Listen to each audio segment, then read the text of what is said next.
we got to start multiplying this guy out. So if I multiply this guy out here, and I hope I have the answer on my sheet. I have an answer. So let's see here.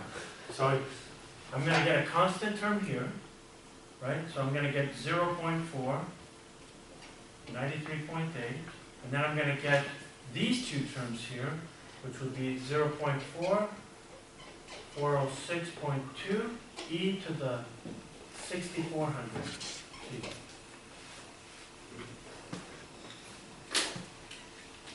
Okay, that's the first term. The second term, note that that constant term immediately disappears. And then that 1/10 is going to then reduce that value right here. So then I'm going to get what? I'm going to get a minus because I'm going to get a minus from that. So look at that. I'm going to bring this 6400 down. And then I got to multiply a 10th times this, but a 10th times that is going to give me what? 40.62, which I'm going to call 40.6. And then I'm going to get e to the minus 6400t. So now what I'm going to do here is that I'm going to do the following thing. I'm going to combine this term with that term right there. And then I have this constant term. So if I multiply these two out, I end up getting 37.5. And then if I combine these two, I end up getting minus 97.5 e to the minus 6400 t.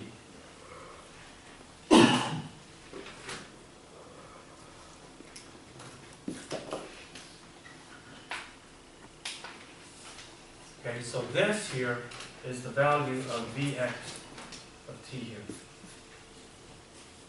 That's, wait, let me be careful. That's the transient behavior. So I'm going to erase this and I want to put a little bit more clearer term here. So this is going to be from 0 plus, less than t, less than 5 tau. So now, let's go plot this thing. Yes? You dropped the term with the 6400 times 40. That stuff. Is that not present? I'm assuming that I'm subtracting these two terms right here. And that equals 97.5? Does that make sense? No. Why does that not make sense? What did we expect? Multiplication, big numbers? That big That's- number? Yeah, that's huge. And then Very negative. something small. Yeah, but what's the other problem? The other problem is that we expect that plus sign, Oh, indeed. right? This implies that this thing went up in current. Well, that's the voltage. We're looking at current over there, right? Oh, thank you. We're talking about voltage. Somebody multiplies these two numbers into that. Yes. Yeah, I got negative 259 to the third power. So 259. 0.7 times 10 to the third. Okay, like this. Yep. That makes more sense here. So I'm going to erase that number that I have there. But that number, that is definitely correct. Somehow that's some silly number that I have right here. So look what I'm going to do. I'm going to take that number, I'm going to cross that out, and I got that minus sign. Okay? So that's 259 times 10 to the 3. So obviously that's 259,000. So let's plot this thing here. So if I plot this thing, does this thing, what does this look like? Well, let me make sure. So this number seems about right, because I would expect half of that to be about 45, so that looks like that's about reasonable. That's good. So these numbers are kind of crazy when you think about it. Because let's plot this thing. If I plot this guy for Vx of t, what do we know where it's starting at? It's coming in at what? comes in at 0.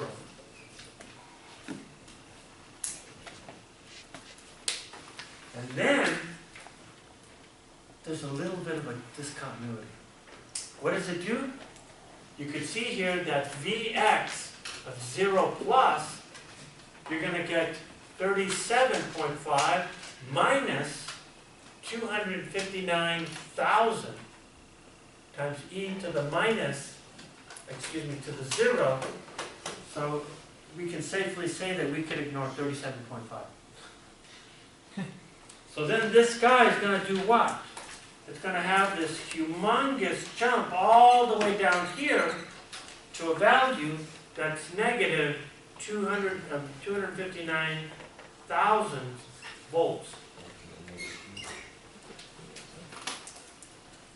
Right? That's what it's saying right there. And then, what happens here? If I look at Vx at infinity, it has to be 37.5 minus 0. So it goes to 37.5 volts here. So if I look at this guy here, there's a discontinuity where it goes up to Vx of infinity, which is 37.5 volts. And then this guy does what? Comes up like that. So how big of a discontinuity jump is? Well, it's a positive one, right? That's what that positive sign means right here, right? This has to be an increase in voltage. Now note that this curve is going to be very steep. Why is it very steep? Because look at that time constant. Right? It's 1/64. So this thing decays very, very, very, very quickly. So this guy is very steep when it comes up, but then this solution here looks now as 37.5 minus 259 times 10 to the 3 e to the minus 364. Yes? Is it common in inductor circuits to see such ginormous voltages? Have you ever shorted out an inductor? Yep. I can set it up for you. We have, I mean, if you think about cars have coils in them. I mean, what are the starting voltages of some of these coils? They got to be in the order of hundreds of thousands of volts. So that's of the order of hundreds of thousands of volts. So yes, common. You know that? Say it again. Yes, It is common for an inductor. You know, many years ago,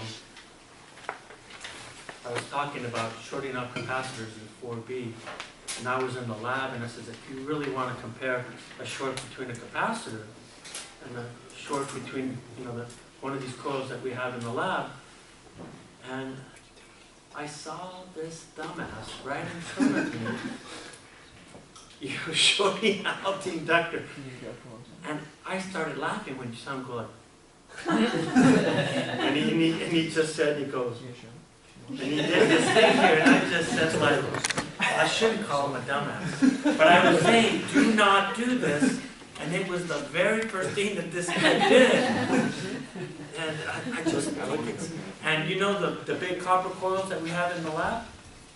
That's a huge inductors, right? Because it has an enormous number of turns. And as you know about Faraday's law, it's proportional to the number of turns. So guess what? That voltage is going to be substantial. But as an instructor, I find it funny as hell when somebody does that. And I'm just going like, dude, I just said you should be very careful about it. Nonetheless,